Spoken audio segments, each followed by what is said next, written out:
L'essentiel de l'actualité à toutes et à tous, bonsoir, bienvenue à la une. Protection des enfants à Boké, les acteurs de la chaîne pénale se fixent dans les yeux et ce n'est pas fortuit. Le rôle de chaque agent est à repréciser en faveur des tout-petits, notamment ceux en conflit avec la loi. Autre défi et non des moindres, la maîtrise du code de l'enfant. Younous Atawel Kamara, explication. Ils sont magistrats, officiers de la police judiciaire, gendarmes et cadres en charge des questions relatives à la promotion féminine et de l'enfance de Boké à prendre part à cette rencontre. Les débats portent sur la bonne compréhension du code de l'enfant et le rôle régalien que chacun doit jouer en matière pénale et civile. Vous avez double casquette. Si classiquement les policiers et les gendarmes agissent en matière pénale seulement lorsque les enfants commettent des infractions ou lorsque les individus commettent des infractions, pour le cas spécifique des mineurs, au-delà de ça, vous évoluez aussi en matière civile. C'est ce que le code a retenu en disant assistance éducative. La gestion des mineurs en conflit avec la loi, leur assistance avec les ONG en charge des questions des droits des enfants et le temps de garde à vue sont entre autres sujets largement débattus au cours de cette rencontre de concertation. Je vous rappelle l'article 612, sauf erreur de ma part, du Code de l'enfant, interdit d'engager des poursuites contre, n'est-ce pas, des mineurs qui n'ont pas l'âge de 13 ans. Et donc ça, le parquet est en train de veiller sur ça. Et on ne peut pas mettre en détention. Et d'abord, le code est clair. Les faits commis par un enfant de moins de 13 ans sont insusceptibles de qualification ni de poursuite. Pour vraiment connaître les différents problèmes qui existent dans la préfecture de Boké et vraiment trouver des solutions pour vraiment accompagner les enfants en conflit avec la loi, les enfants victimes de viol et tant d'autres. Ces magistrats, officiers de la police judiciaire et d'autres acteurs en charge des questions de l'enfant dans la région de Boké s'engagent à démultiplier les enseignements reçus dans le cadre de la connaissance du code de l'enfant dans leurs directions respectives. Au même moment, la Guinée, dans la dynamique du développement durable, en toile de fond, l'atteinte de la sécurité alimentaire à l'avant-garde de cet engagement, Tenkiso Agrovision. C'est une entreprise qui excelle dans le domaine de l'agriculture, l'achat et la commercialisation des produits agricoles. En Zérékoré, elle vient de tenir sa revue annuelle avec l'ensemble des partenaires. Mohamed Salou Paye, Lancé Kamisoko, Mohamed Lamine Diallo, correspondance. En Zérékoré, Tenkiso Agrovision rassemble les acteurs de la chaîne des valeurs agricoles autour d'un objectif commun, le Made in Guinée. C'est à l'occasion de sa revue annuelle tenue sous le sceau de l'atteinte de l'autosuffisance alimentaire. Pour les responsables de cette initiative de développement durable, le véritable défi réside dans la structuration de la filière pour que chaque grain produit en Guinée puisse nourrir les Guinéens tout en étant compétitif à l'exportation. L'entreprise aujourd'hui évolue dans la transformation et aussi organise des groupements d'agriculture un peu partout dans le pays, à l'intérieur du pays.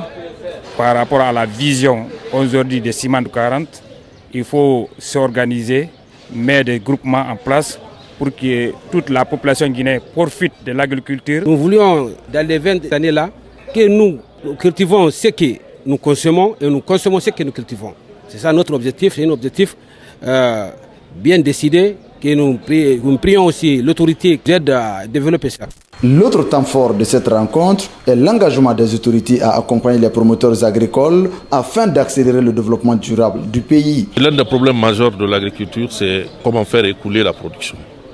Et si une structure est mise en place qui rachète la production aux producteurs, je crois que ça encourage le producteur à produire davantage et nous comptons collaborer avec eux. Promouvoir le label guinéen, c'est d'abord respecter l'homme qui travaille la terre pour accroître ainsi la productivité agricole, notamment celle des filières café et cacao. Tenkiso Agrovision dote les différentes préfectures de la région forestière d'équipements de protection et de nettoyage de plantations. C'est une réponse directe aux besoins exprimés par les producteurs.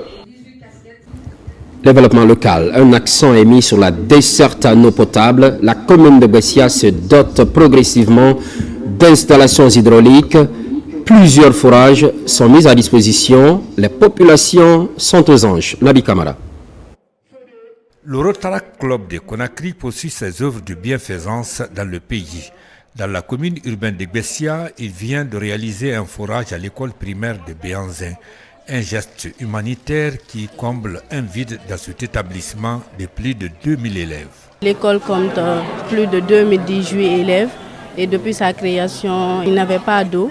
Et à travers ce don, ça va leur permettre, le temps consacré à la recherche d'eau sera réduit. Ça va aussi permettre d'adopter les bonnes hygiènes scolaires et aussi de leur éviter des maladies hydriques. Encadreurs et élèves de l'école primaire de Béanzin sont comblés de joie et restent reconnaissants envers Rotaract Club de Conakry qui leur offre ainsi la possibilité d'accéder pour la première fois à l'eau potable dans leur cours. L'école a eu de l'eau et vraiment nous sommes très contents, très contents. Et les enfants et moi, nous sommes vraiment très ravis. Je suis très contente d'avoir ce bijou à mon temps. Dieu merci, je remercie l'ONG, je remercie le président de la République parce que si tu nous vois dans ça aujourd'hui, c'est grâce à lui.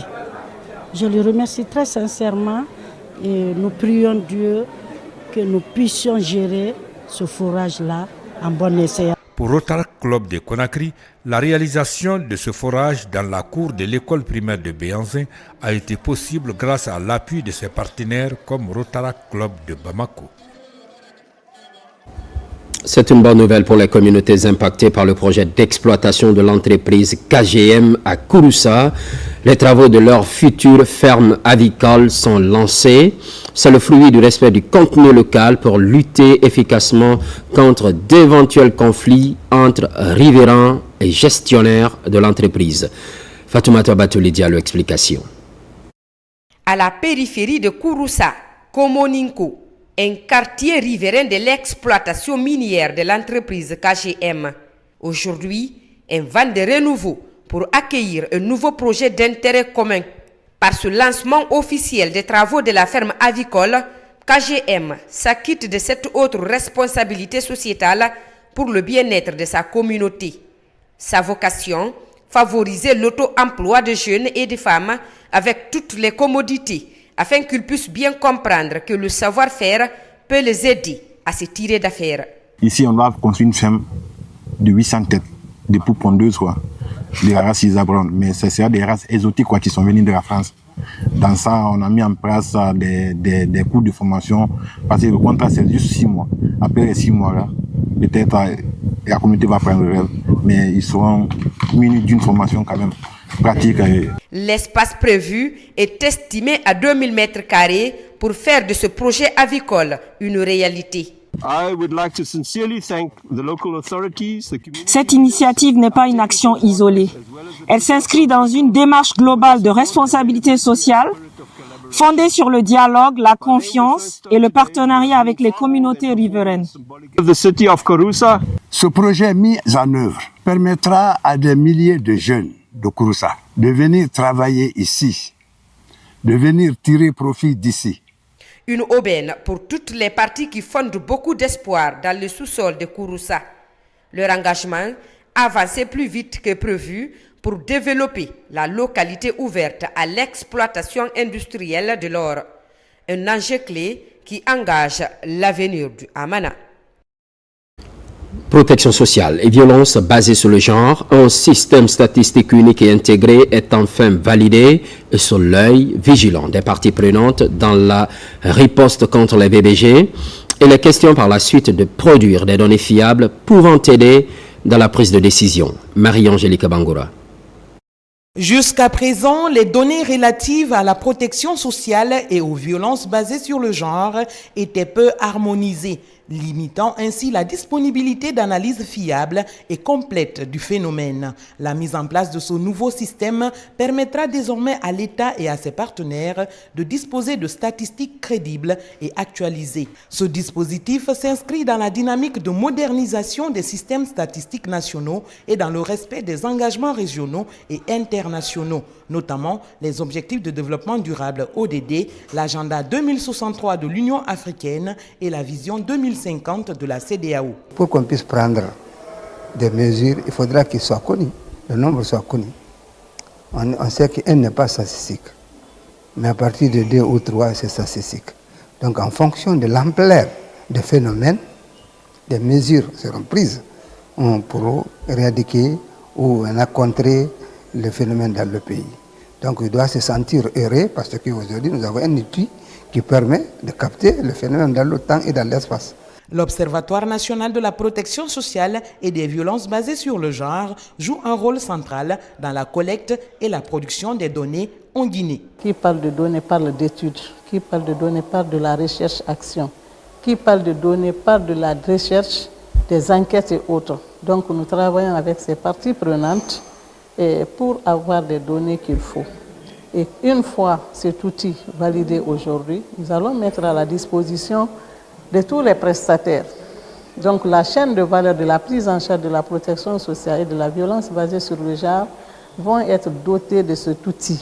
Financé par la Banque mondiale, ce projet couvre 12 pays, dont la Guinée. Il vise à produire des données fiables et harmonisées afin de renforcer la lutte contre les violences basées sur le genre et d'améliorer la protection des populations les plus vulnérables.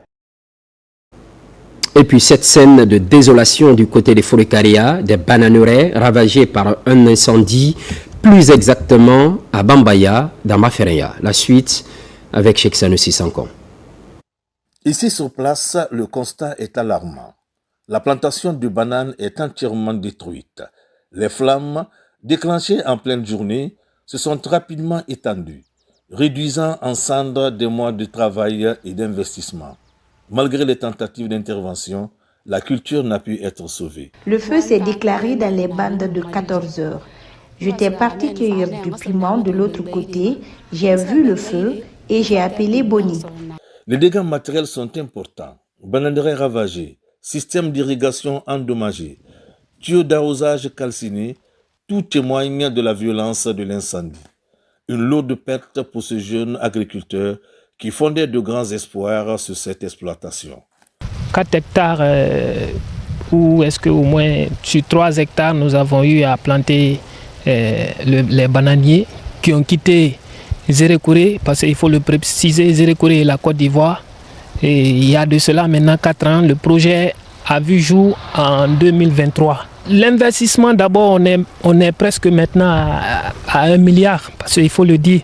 Et la perte ici, avec les raccords, avec les chiffres que j'ai, la perte, on est dans les 200 et quelques, 300 et quelques millions de pertes au niveau des raccords et au niveau des bananes que je devais couper. Après cet incendie, je ne peux que faire appel à l'État, parce que ce que je fais, ça va dans l'avantage de l'État. Je contribue pour le développement du pays. Ce sinistre vient s'ajouter à une série d'incendies de plantations de plus en plus fréquents en Guinée. Un phénomène préoccupant qui soulève de nombreuses interrogations et met en lumière la vulnérabilité des producteurs agricoles face à ces pertes aux conséquences souvent irréversibles. L'actualité voulait en Guinée, notre paradis, terre de richesse et d'innovation. Les programmes se poursuivent. À très vite.